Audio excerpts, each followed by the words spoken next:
where those treetops listen and the children listen to hear those sleigh bells in the snow. We're just going to let Christopher roll for a while. I'm really enjoying this.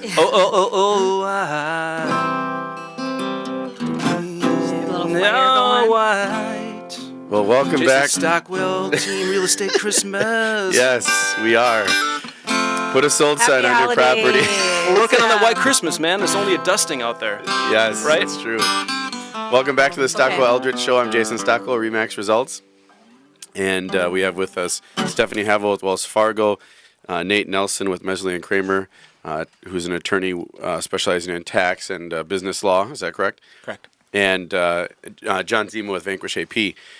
And we were talking earlier in the last segment about the overall market, which is still very good from a residential real estate standpoint. And I would, in a commercial, from the commercial folks I talked to too as well, very strong market. I have a client who works for the city of St. Paul. She's talking about all the new hotels that are coming up in the Twin Cities, prepping for the Super Bowl, but also just because there's a very very shortage of hotels. And part of that's due to the economy being great, or being better overall. Business travel, I mean, it's hard to get a hotel, as she said, during the week. And the hotels are going up now because of the Super Bowl coming here to the Twin Cities, what she's saying.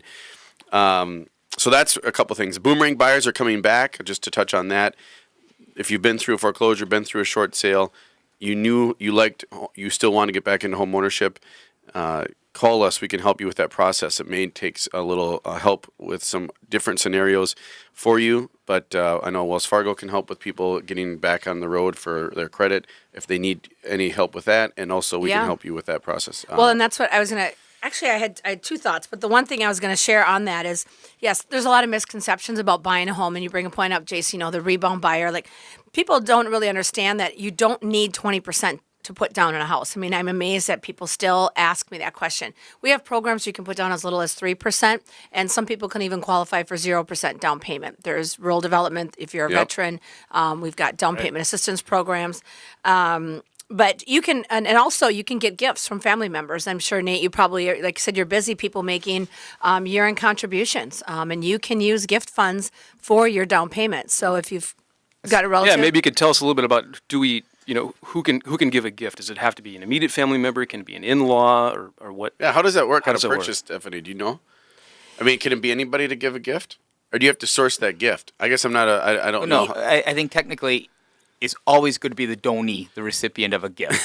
Absolutely. Yeah, most of the time. That's always a good rule. Absolutely. And the donor isn't going to feel any pain until over $14,000 is gifted at one time. But Stephanie, how do you have to record that it was a gift and not a loan? So just, picking off of maybe Chris's example, if it came from, quote unquote, maybe not a family member or someone with an inherently donative relationship, how would you support it? It's if it came from a buddy, if you will, that is. Yeah, there are guidelines in regards to the gift as to who can donate it. There is a form that's required. Oh, there is? Okay. There's a form that's required to be filled out that the donor has to sign. So, stating that it is truly a gift. There's no expectations down the road or anything like that. Right, exactly. No. I mean, if they choose to falsify information, that's on them. We can only do so much. But we do have to verify where the funds came from.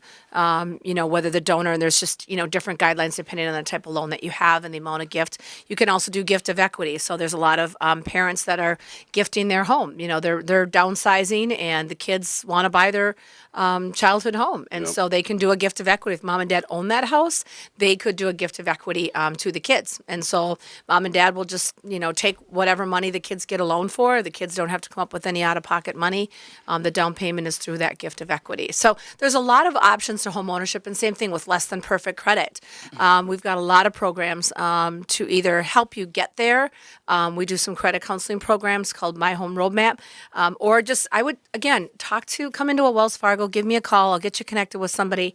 But there's a lot of options, and for a wide range of income as well. I mean, we do, I know, Jason, you've been great doing some of those low to moderate income housing programs, Minnesota Housing, and helping buyers, and a lot of affordability out there. So, Minnesota's very fortunate in that arena. We're planning on having on future shows Ed Nelson, I think, who runs Minnesota Housing. Yes. Yes. On a show. I know Ed. Ed is great. There's so much money we had a get together, an agent, kind of a broker open, if you will, for a project in Richfield, and there was about 40 agents there, and Ed spoke. And after he spoke, I thought, think of the thousands. I was talking to a colleague, and I said, think of the thousands and thousands, tens and hundreds of thousands of dollars that buyers, when they buy a home, are leaving on the table of these particular programs that no one is probably telling them about, or they don't know about, or they're not even exposed to them. So how are they going to use them? When there's people that are buying, I know right now, that probably could utilize these programs, and it would save them a ton of money and interest and long term, and it'd be beneficial. And it's there. They just have to know There's about it. the neighborhood lift program. And you guys have the Yes. lift program. $7,500 if you're going to buy in the city of Minneapolis or St. Paul. $7,500 in down payment assistance money. If you live in the home for 3 years, It's forgiven, right? It's All the forgiven. So if you're Okay. if you're a person who's been if things aren't going well right now, let's say something happened and things aren't going well, there's a solution for you in your home that we can help you with. Also, if you're a boomerang buyer and you want to get back into the marketplace and own a home, we're happy to help you with that. I know one of the things people are doing now when they are boomerang buyers and they're coming back in, if they've been through a hardship, is they may be buying a duplex. So Christopher, you have clients I know Yeah. that are looking to buy a duplex, Right. live in half, rent out the other half. It'll to pay help for upwards their- of maybe even more than half of your principal and interest payment monthly. Sometimes I've seen them pay for the where they buy it. If they buy it, they can get almost all of their money, all of Yeah. their mortgage. There you Well, go. and that's what we tell a lot of these first-time home buyers, these millennials. We're telling them, or even parents, buying the one, their kid the one side and then renting it out to on the other side. The other thing I was going to ask you, because I know you work in the condo market as well, Jason. The Economist brought up yesterday, and another agent in the audience brought up about condos in Minneapolis, and they're building these ones. Because there's a lack of parking and so forth Yeah. in downtown, so they're making it so a lot of these millennials, they don't have cars, and they can just take the light rail and the transit, and so they're really spending more money on these condos, and Because they don't have a car because payment. they don't have a to car worry payment about or all anything like Yeah. that. So their affordability is a lot more, and that's what they like it. And even the baby boomers are liking condos because again, they don't have to do anything. They don't have shoveling of snow, cutting of grass, all the amenities. They've got all their other friends. They can just walk down the building and. This and could there be they go. the year for you if you are been thinking about selling your home for a long time, and you are an aging adult and you're sick of the snow and the maintenance and all that stuff. This could be the year to sell because all predictions and all indications show that this year, 2017, going into, is going to be very good for housing still yet again, and a strong market to sell your home with demand. And it's still a And good Jason, time. when do you think the spring market really starts kicking in? It's February. I February. always say Okay. February. Yeah. Well, yeah, and it's now. I mean, with rates, Right. I think that's really what has Lock also in now. probably continued Get pre-approved now. get right? pre-approved, So kind of right? the message. Absolutely. Rates are going up. I mean, we've been saying it for years. Yeah, and they're finally actually doing but, it now a little bit. It's actually going Yeah, up a and little people bit, that are on yeah. adjustable rates. I mean, wakey, it's here. But you can still qualify. I mean, my gosh. I mean, I know some of us are older, but when I started doing mortgages back in the 90s, I remember when rates hit 6.875 and it was a rally in the office. We were like, oh my gosh, are you kidding me? 6.875? Yeah. The phones were ringing off the hook. Everybody was excited to lock in at 6.875. So 4.5. That's still amazing, even if rates are amazing. going up. Yep. So absolutely. That's a good question for Nate. What do you think? Is that we're all projecting that rates are going to go up through the 2017 slowly? Is that something that you're thinking is also going to happen and affect anything in any of the markets, or is it going to just be like? I think it's going to spur some people to move on to do things or to buy that they maybe are saying, okay, they're finally going up. I want to kind of get in now while I can.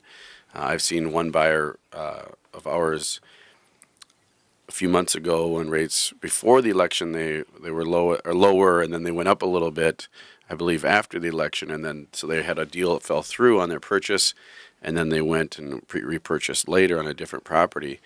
And there was a pretty decent swing in the payment of the price of the property they could buy. We found them a place, but it was less than the one that they were getting before. So how dramatically do you think that'll be affected if? And that go? I'm sorry, with the capital gains too, because you mentioned something about like the change in capital gains. So maybe better to sell in 16 versus 17 if they can, right? Or No. Well, I'm going to guess for most of the people out there, there's not going to be a capital gain on their homes, especially if they're married, because there's about a $500,000 exemption there. However, I think as we see the economy take off, there's a couple of things. The stock market is going up. More jobs are going to come in, hopefully better wages and whatnot, and properties are already going up in value. So you really have maybe we're on the cusp of the perfect storm where we see rates creeping up, but also property values are going to be going up if you wait. So I think that would be an impetus right now to buy while we have the certainty of what we are and what we're under. These rates, like you just said, Stephanie, are historically low no matter what, but also the housing prices are still affordable. And what happens when more people have more money and there's more bidding wars for more desirable places? Yeah, and it just shows what's going on with the building. I mean, so Zillow put out a report that they think their projections for 2017 is, the appreciation so far in 2016 has been about 4.6 or 7%. They're projecting next year, 2017, 3.6% around there.